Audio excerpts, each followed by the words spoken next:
Welcome to the Grand Shorts, a part of the Grand Podcast.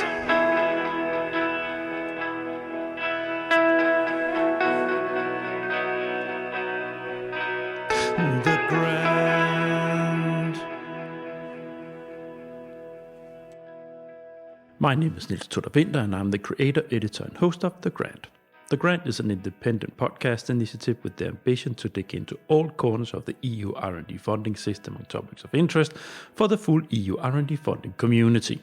This episode is part of my shorts format. It is episode number 6 in my research management short series.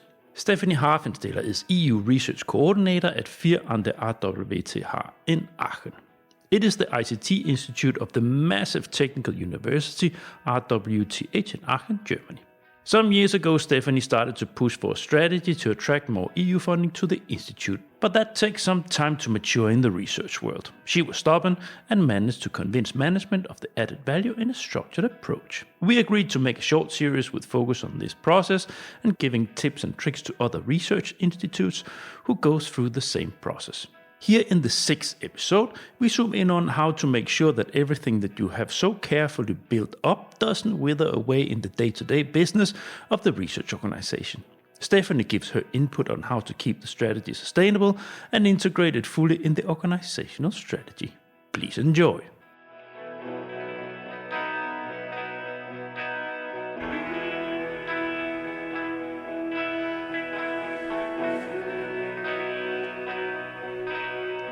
The Grand.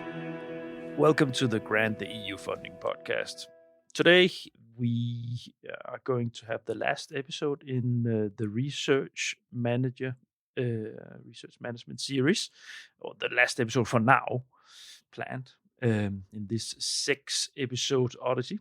And I have Stephanie with me. Hi, Stephanie. Hi, Niels. Nice to have you back, and it's a little bit artificial, right? Because we record 3 episodes in a row, so it's not like we sit every month and record a short episode. We take the 3 last episodes in one go, so excuse us for that out there. There's always this, when you do podcasting, there's always this time and space issue. That's right. No.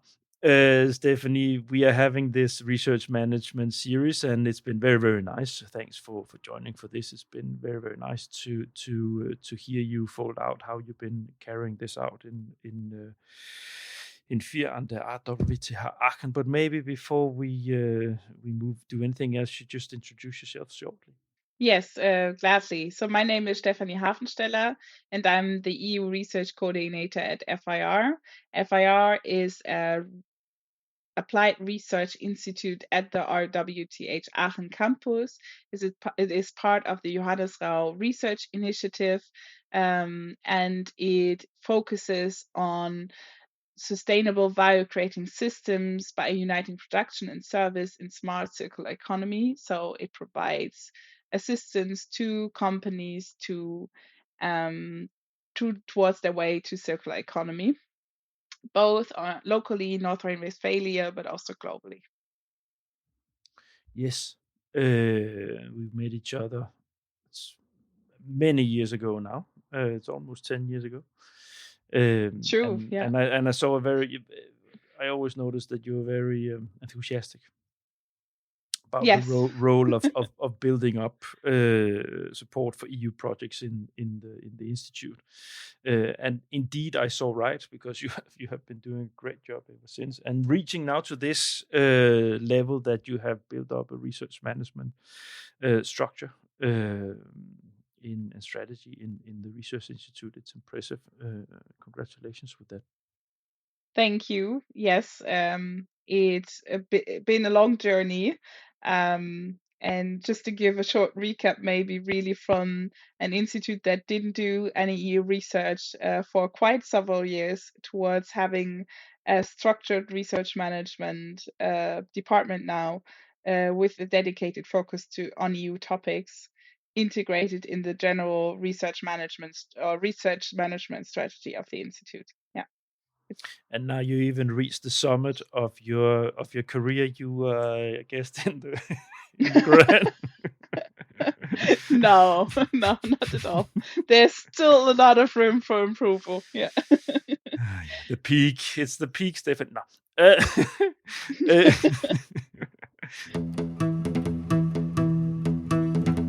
Now, in this episode, now maybe we're just going to recap for the listeners what we have been wandering through. So we have been taking the listeners, you dear listeners, through the how to develop a strategy, the organizational framework. We have been talking about networking.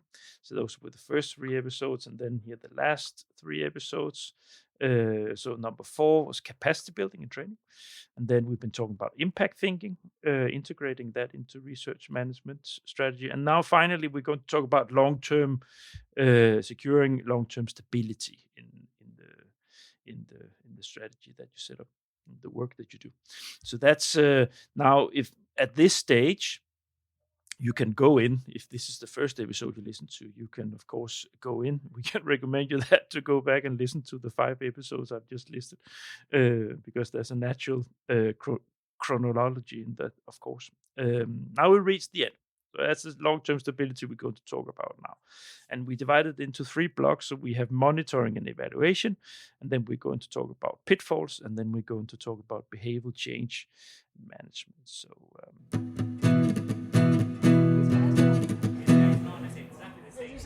Hello, my name is Chiara Liguori. I've been listening to the podcast for half a year, but I invite you all to listen to it as well. Definitely monitoring evaluation. It's always important, yeah. KPIs, Yes. keep an eye on what you're doing. Does it have any effect at all, both the soft ones and the hard ones and so on? So can you share what you have, your approach to this? Yes. First of all, we're still in the process of it. So we are in, like, I would say, the second or third round of monitoring and evaluating our process towards EU projects. And to track progress, I think there are many different levels to it, where you can measure the progress. And one is, for example, the smoothness of how EU projects are handled within the research organization. I think that's really essential backbone, that you have the administrative capacities, the trained personnel that knows how to deal with, on the one hand, all the administrative questions for EU proposals, but also within the project management phase. So that's for sure a KPI that is very, very important and sets the backbone so that the researchers can actually focus on their research. And there we have done a lot of progress from each researcher having a need to still monitor the progress and the administrative tasks themselves, towards having a dedicated research manager who tracks all the milestones and deliverables and progresses towards within the research projects, and takes that burden away from them. So that's a very important KPI, to have people who take care of this. And another KPI is the research quality. So when we did our first EU proposals, we had a lot of, or EU projects, we had still to figure out, how do we work in a European environment? What is the quality and the framework that needs to apply? How do we present our research results? What can all be the outputs that we can generate, and how can we incorporate that with other projects in our organization? And now this has become way more smoother. So actually, how to report on the projects. So that's a KPI. So we managed to develop organizational knowledge on how to write reports and deliverables, etc., in a good quality. And the third one is a KPI probably on project management. So not in the sense of tracking the project itself, but also consortium management, keeping track of your developments, maximizing the profit of the EU research project while you're doing it, and knowing about all the different kinds of, possibilities you can still kind of enhance your projects with on the go. For example, like linking it to other EU research projects, taking part of conferences and presenting your research while you do it, connecting to a lot of other research entities and so on, to also, maximize the impact of your research project. So that's another one. Well done. Yeah. Well, because a lot, and I can reassure, and I am very sure that throughout Europe in research organizations, the KPIs are quite different. It'll be focused on how much money, how much fun you got home, how many projects you win, how many proposals you submit, and so on and so forth. And that is, of course, you probably also have them. Yes, we do. In some Yeah. sort, you have a goal of that we should. There's a reason why you're doing this, right? Yeah. But definitely, what you mentioned here, it's trying to measure what is normally difficult of what you would normally not think about measuring, but it's the important things that drives things forward. Yes. No, of course we have KPIs on, we track how many EU projects we've been winning, what percentage of our overall funding comes from EU. And we did a very steep increase from, I just looked at numbers today, from 4.5% EU research funding in 2018 to over 15% in 2024. So of course, and it gives you a lot of relevance as well, if you have these kind of numbers. And another Did you ask aspect, for a raise? yes, a steep raise. Important raise. Yeah, and you have these steps in Germany, right? Salary steps. We have the steps. You can. And what it also did, it gave a lot of more resilience to our third-party funding, because before the funding came much more from like national initiatives, from the ministries, and from industrial research funding. And these have been not as stable as before in the past. So having this backbone of EU research funding with its very good research funding, how to say that, like, that you can also support your staff and with it, with the overhead and project management and all of this. It's been really reliable source of income for the institute. Also because it's very well, you still have to win the proposals, but once you won it, it's very plannable. Oh yeah. It's you very get the stable. you get the money up front. You have stable funding for 3 years, so it's really good. Yeah. And we also tracked the quality of our proposals that we handed in, and saw a good increase there from, like, I don't know, like in 2018, we sometimes had proposals that only reached 11.5 points, and now we managed to secure a 15 points proposal in 2024. So, although that's a difficult KPI because you can do a very good proposal and then two different evaluation is very the style of the evaluation, or the way the system is set up, it's very difficult to make a hard KPI on the evaluation score you get, right? Yes, we do it as a soft KPI. We more use it as supporting the motto, or like the vision, that we prepare them in the best way possible to write good proposals. So that's the KPI, that we ensure that we give them the right tools and skills to be able to reach the highest points possible. But still, it's a lottery if you win it or not. So we didn't want Yeah. to focus on that one. Yeah, for sure not. For research organizations, it's indeed something you should look at broadly when you invest in doing what you've been doing, having dedicated persons, man hours put on it, on support and so on. Then you should look broadly on it and see, okay, we are lifting our capacity, so we do win more proposals than before. But you cannot pin it down to this individual proposals that's sent in, because it can't. It's not fair. No. You cannot just justify that because of the evaluation system. So it's more, of course, the capacity should be raised so you would be able to see it when you zoom out and look at your funding, as you have been doing today. Yeah. Yeah, this is something you can talk a lot about, but it's a short episode, so I think we're okay with this corner of the episode. Yeah.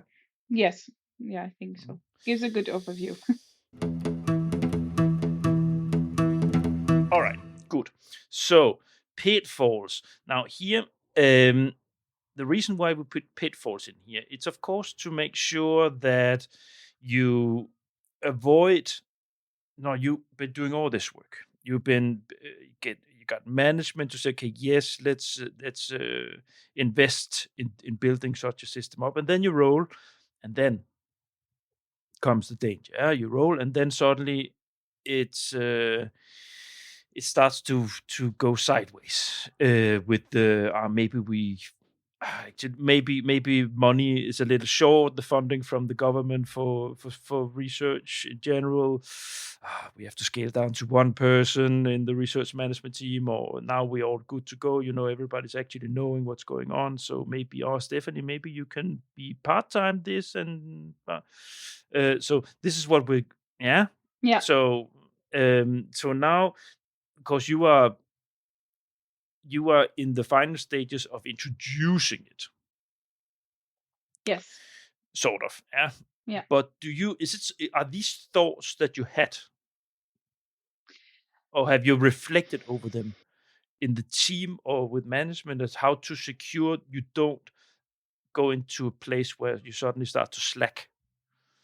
Yes, I think more the second, because so far we are still in a position where they are really grateful that we exist, and they see the benefit of having us, and then actually securing in the other way around funding and ensuring that we have a stable funding. So that's the position from management that we have. But of course, we evaluated how we can secure that even in times where it's not as stable. And we just went through such a phase because national government funding was frozen because of the government change, and that it took so long. So we had to think about it, and even before.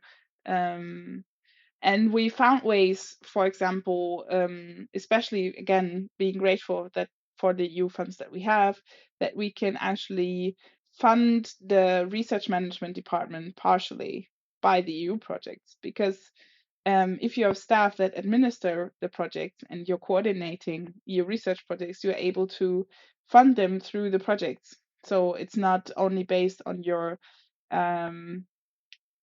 like the governmental funding for the research in this institute itself, which has been tight, to be honest, but that you actually be able to fund the research management structures from the projects themselves.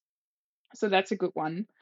And it's kind of also to show that the one cannot live without the other. So we can't produce research if we don't have the research management team to provide efficient and not very time-consuming ways to find access to funding. So we've been in a very good situation there. I guess. But I guess I don't know how long it will go like that. So I think as with any strategy and any change, it's also about change, right? Because you make changes, and when you have changes in organizational change, it's also a matter of changing behavioral patterns and so on. And any change is dangerous of falling back into old habits. Yeah. So it can be a very hard work to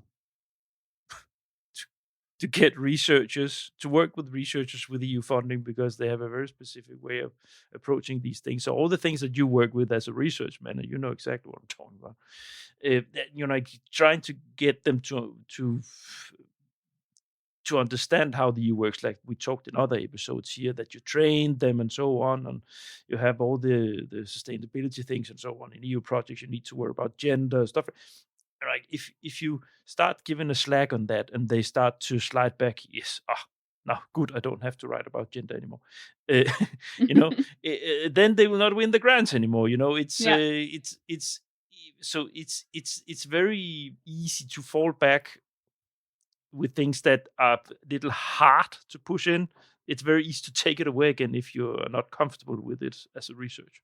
Yes, and therefore it's very important to define the roles. That it's very clear what the research managers are doing in comparison to the researchers, and how we support their success in being able to do research, and that we think all of these things for them, and that we keep ourselves updated to how to increase, again, the motto, increase the chances to success for research proposals, because nothing is worse to them than having to write 100 proposals and only winning one. That's the time killer number one. So by making it more and more efficient, maybe that's, I don't know, just bluntly speaking, and just a thought, that's also helpful that it's a very German thing to think efficiently. So, like just in this thinking in the box. Yeah. It's also a very German thing to think about everything that can go wrong. Yeah, that's true. Yeah. Focus on the things that can go wrong. Yeah. And I guess it helps you in this respect with the pitfalls, but then of course it shouldn't tip over to just only sit and think, oh no, this and this and this can go wrong, or how do we do this? How do this? I think from what we have all heard from you in the last 5 episodes, you have a pretty good hand on the steering wheel in setting this up, because what you're doing, especially when we talked about the training, I like that you have sort of you're very close to this very individual understanding, also human psychology, the different teams and different individuals in the organization. That when you have this kind of approach, it makes it puts the seeds much stronger, the roots much stronger of this into the organization. But of course, the research management should be here, because they're very nice in supporting us. If there's this connection, and where you can see that the research management team, they understand, do their best to understand the individual issues throughout the organization. So Yeah, I mean, a big asset is to try to be close to the research teams. Like I always see, like, and I always tell them, I'm a part of your team if you write a proposal. So keep me in the loop. So that's the way I can assist you and help you and support you in the best way possible. So they invite me to all of their Jurfix and check-ins and progress meetings on the proposal, and I'm part of the team, so I'm listened to, my advice is taken, and they approach me with all kinds of questions. So it's, and they value the oversight that I have of the whole process. Like, have you thought about starting on the ethical assessment in the portal? What do we need for that? Do you need me to do research on it? Or who do I need to contact to have a vision on that? Have you thought about writing the abstract yet? So, like, kind of keeping an overview of everything else that is going on while they write their proposals. And they value that very highly, that you have someone who's having an overall perspective on it. yeah. Yeah. Now we are moving towards the end in this episode. My name is Merete Mikkelsen, and I think you should really listen to the grant to get new ideas, hear solutions for other people, and get going with your projects. Good luck. Now here we have behavioral change and management. But things I have here pitched inside here, we actually did discuss them. So, but this is a matter of encouraging behavioral change if you want the long-term stability. Yes. And and that has two aspects to it. And we're still right in the middle of it. And I'm also having to adjust to it, because what I've been building up in the past years has been a research management for EU proposals that has been very strongly focused on my head individually. So it was based on, okay, Stephanie knows how to do EU proposals writing. But that made it very risky, because if I'm not there, I cannot support them. So we needed to ensure for long-term sustainability that the general knowledge is within the organization and within the knowledge management system, so that not becoming obsolete, but that they can deal without me being present. But you listen, in a way. But you might change career. Yes, it could be. Nobody know. No, but you cannot put a system up of a strategy and rely on one person. Yes, or even two. That's not but that's not. You cannot. It doesn't matter. You cannot. You have to. Indeed, what you just. It's very, very important. Yeah. And a lot of people are afraid then, as we discussed before, that they become obsolete, or the researchers think, oh, then I can do it again on my own. No, it's not about that. It's about creating sustainable knowledge on EU funding.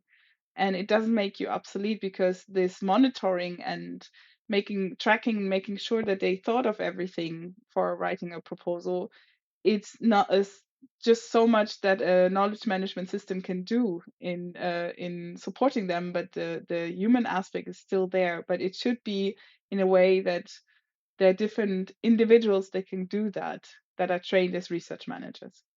Yeah, you'll never be obsolete. The thing is, if the more they can do of the things that you would in the beginning help them with, then you can lift your level of support. Yes. So the collaboration between the helper and the ones being helped will be much better, and increasing the chances even more to get funding. Yes. And it also makes them more independent, and in that way they only approach you for even more excellence. So that's really great. Yeah. If they can deal themselves with cost models, or making a budget, or stuff like this, so writing themselves the gender section. Yes. And it will make them better researchers in the end. Yeah. Indeed. Now, Stephanie, I just had a thought, because now we are at the end here. Now the thing is, these short episodes, people can win a mock. So by this time, people will have won the grand mock. We talked about mocks earlier. Another episode. I am handing out a mock for in connection with the short series to boost that too, and the way to win it is to give a comment or share an experience and so on LinkedIn, on posts that I make related to the short episodes that I throw out. So normally in the first round of the communication series, people, they won the mock, and then they won a seat on a panel. Listeners panel episodes with Casper and me. We haven't recorded it yet, but that's what's going to happen now. The thing is, should we do the same here? I would love that, because I always relied on exchange with other research managers on their experiences, and I'd love to do a panel on that, and gaining knowledge from how other people in their institutions build up research management. That would be great. Mm-hmm. And what I'm going to do, so we'll have 6 episodes, so that's too much. So I will I will see what goes. Maybe then we'll have to do 2 panel episodes, but that's a luxury issue. So we'll see who will be the best in relation to winning the mock, and then we'll see what context they are, and then we'll take it from there. Yeah, Yeah, perfect. it's a nice thing. Stephanie, any famous last words? Don't do it. No. Don't do. No, that's not my attitude. You said yourself, I'm very enthusiastic about it. No, do it. Yeah. Take the leap. Be courageous. Make sure you have your management behind you. Show them the importance and the value of having a research management team, even though you're in a smaller organization.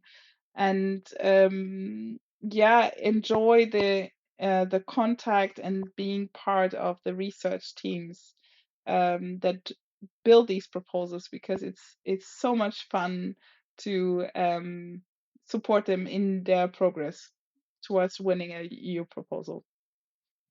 I think you're speaking to the choir here, because research manager community, they are very enthusiastic. Yes, for sure. You just came back. Were you in Madrid? No, I wasn't, sadly. No, but Sorry for mentioning I it followed then. it. Yeah. The Yama is just the Yama annual. I know the Yama event has just been in Madrid. That's why I'm asking. Yeah. Stephanie. And all your research managers listening to this, you will know exactly what I'm talking about. No, but the reason why I mention it is because the LinkedIn is overflown with tons of nice posts from research managers present there. So it's just a lovely community, and many research managers have been passed by this podcast. So it's always nice episodes. Stephanie, thank you so much for your time and your dedication and and saying yes to doing this together with me. It's been a big pleasure. Yes, thank you. It's been my pleasure as well. Thank you for inviting me again on the podcast.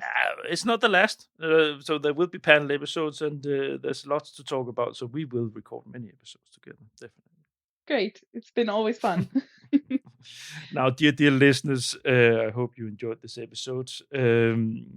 Go to thegrant.eu to check for other episodes. Lots on research, lots on communication, lots on research in general, projects and how to do things, also research management and so on. So go in there, subscribe to my podcast while you're there. That would make a humble independent podcaster happy. And then connect with me on LinkedIn. That's where the fun happens. That's where the flow is. So go there, connect with me, and then you're in the grant community. Stephanie, thank you so much. Let's say goodbye to the dear listeners. Bye. Bye. Thanks for listening to this episode of The Grant. All the Grant episodes have their own site on the Grant website. You will find a link to the episode site where you listen to your podcast. On the site for this episode, you'll find a link to Stephanie's personal LinkedIn site and to FIR under RWTH in Aachen. Further, there will be a link to my episodes category, the Grant Campus, where you find more episodes related to the research world. And of course, you will also find a link to the full research management short series. I am out of the Grant shorts for now, but I will make sure to have something ready for you 17th of November. Let that be a cliffhanger.